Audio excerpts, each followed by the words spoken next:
एक सत्य घटना मैं आपको बताऊं। कलकत्ता में एक अग्रवाल परिवार है, एक भी संतान नहीं थे उनके। उन्होंने बच्चा गोद लिया और भैया उन्होंने जब गोद लिया तो लड़का गोद नहीं लिया, लड़की गोद ली। लड़की को गोद लिया। किसी ने पूछा, बोले अग्रवाल जी ये लड़की को क्यों गोद ले रहे हो? कहा भैया ये हमें छोड़ेगी नहीं।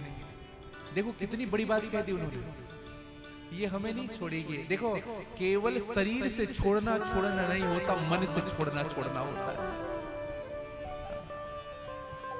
पूत कपूत तो हो सकता है, लेकिन पुत्री कभी कपूती नहीं होती है। बड़ी सुंदर बात कही। एक संत कहा करते हैं, बोए जाते हैं बेटे उग जाती है बेटियां। बोए जाते हैं बेटे उग जाती है बेटियां, कई तरह से गिरते गिराते हैं बेटे, संभाल लेती है बेटियां। सुख के स्वप्न दिखाते हैं बेटे, जीवन की यथार्थ होती है बेटियां। लेकिन भैया दिक्कत यही है कि हम जब गर्भ परीक्षण करवाते हैं ना, अगर पता चल जाता है कि बेटी है तो हम कभी कभी अपराध भी करने लगते हैं। कभी नहीं छोड़ेंगे।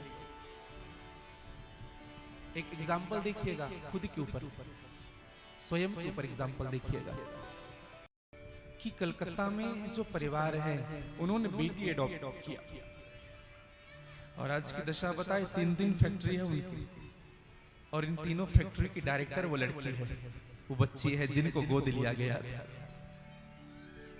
नहीं तो एक एग्जाम्पल देखिएगा आप में, सभी पुरुष भाई मेरे ध्यान देंगे। घर में पिताजी हैं, पिताजी अगर आपको कुछ बात बोलेंगे, एक एग्जाम्पल देख लीजिए, आपको अगर जल लाने के लिए बोलेंगे बेटा पानी पिलाओ, तो जब तक माँ रहेगी ना तो हम माँ की ओर देखेंगे। पिताजी ने पानी मंगा हमसे, लेकिन हम देखेंगे माँ की ओर। अगर माँ नहीं है, पत्नी है, तो हमसे जल मंगा जाएगा और हम देखेंगे पत्नी की ओर। खुद नहीं करेंगे सेवा, या माँ को देखेंगे या पत्नी को देखेंगे। इसका अर्थ क्या है? और एक बेटी है अगर आपकी, भले वो 2 साल की है, 3 साल की है, 4 साल की, 5 साल की है, जब पिताजी बाहर से आते हैं तो वो स्वयं पिताजी के लिए व्यवस्था करती है। जल लेकर के आती है, आधा गिलास लेकर के आ रही है, पानी नीचे गिर रहा है। उस दिन हम कथा में आ रहे थे तो हमारी 2 बिटिया हैं, एक 4.5 साल की है, एक 2.25 साल की है। तो जो 2.25 साल की ना वो हमारे जूते को लेकर के है। बताओ कैसा है, कैसा प्रेम है।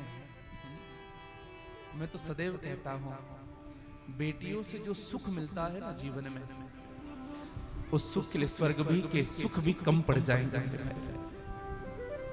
स्वर्ग का सुख भी तुच्छ लगने लगेगा आपके साथ सदैव।